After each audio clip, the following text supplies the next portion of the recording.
Hello Angels, Rod Easthope here, standing at the edge of my vineyard here in the Mangatahi district of Hawke's Bay, New Zealand.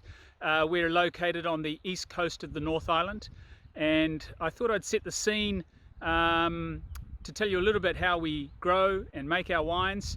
But let's start off with why we're here. You'll see the mountains in the distance in the background. They shelter us from the rain, which is torrential in the west, so it keeps the east of New Zealand very, very dry. As I pan round there, you'll see the vineyard in the background. There's the kids' trampoline. And there's our little house perched on the edge of the cliff here. And we keep panning round, and there you'll see the magnificent Ngāruroro River. And it's the rivers in Hawke's Bay that are the crucial point for forming our terroir.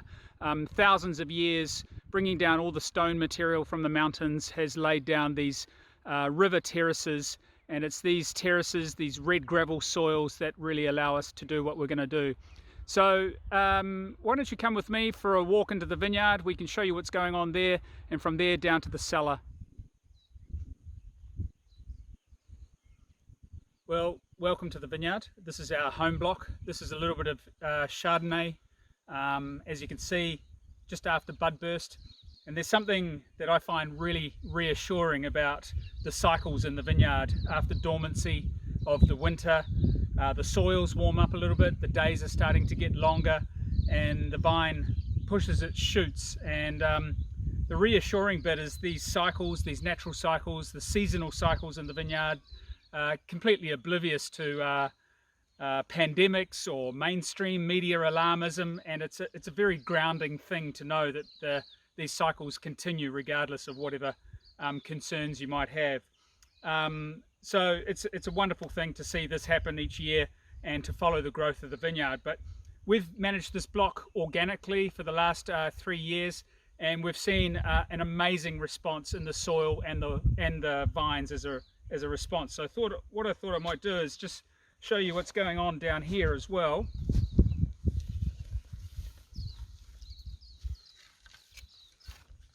There we go. The worms have all come back.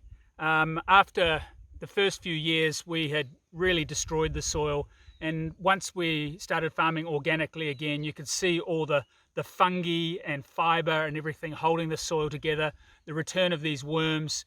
And just like plants, we need plants for our survival. The plants actually need the fauna in the ground for theirs.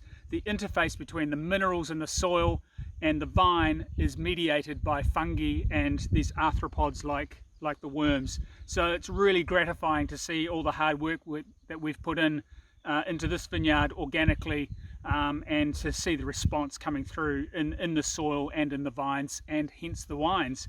And I suppose that's a useful point to say, let's go for a walk down to the winery, and we can try a couple of the wines that have come from the fruits of our labour. We'll see you down there.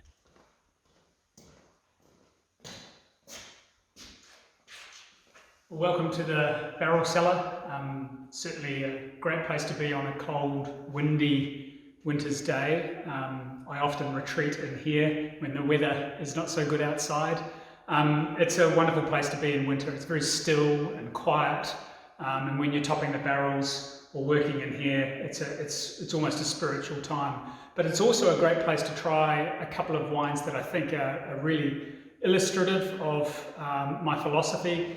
And these wines have really struck a chord with many of you, and hopefully by doing this I can introduce it to a few others. The first is the Level 185 Sauvignon Blanc. This is a parcel of Sauvignon Blanc that's very special to me. It's on a vineyard located at 185 metres above sea level, and hence the name, Level 185. That's quite rare here in Hawke's Bay.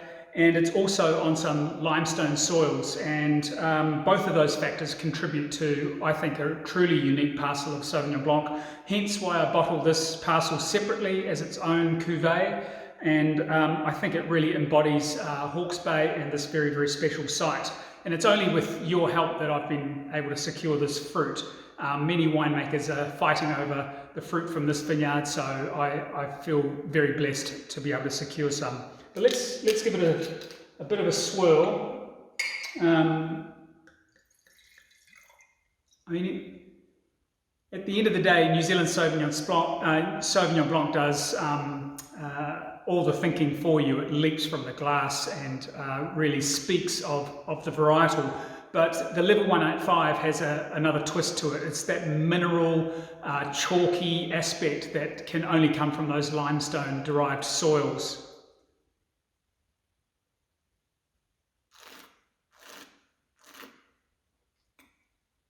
To me, Hawke's Bay makes Sauvignon Blanc for grown-ups, and what I mean by that, it's just got a bit more style, a bit more poise, elegance. It's very long, and the other things we pride ourselves on with our Sauvignon Blanc is it does develop well in the bottle, and you can keep half a bottle in the fridge for a few days, and it's still as fresh as a daisy. So it's won a lot of friends, this wine, and hopefully it'll win a few more along the way. So that's the level 185 Sauvignon Blanc.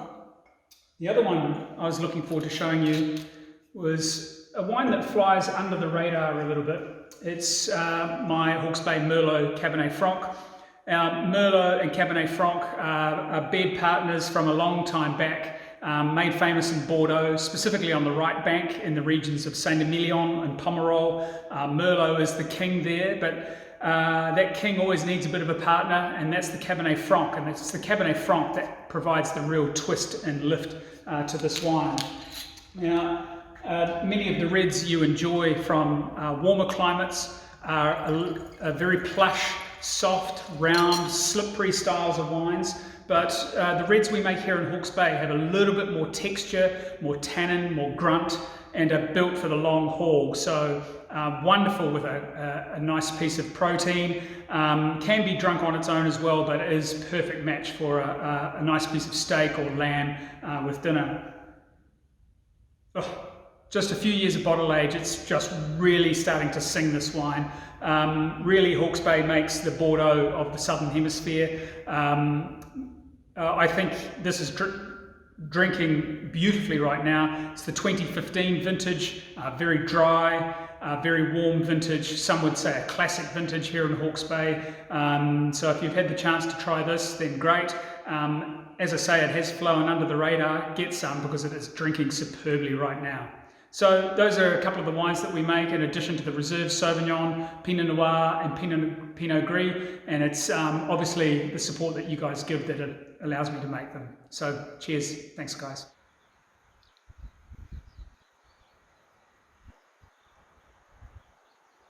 Cheers, Angels.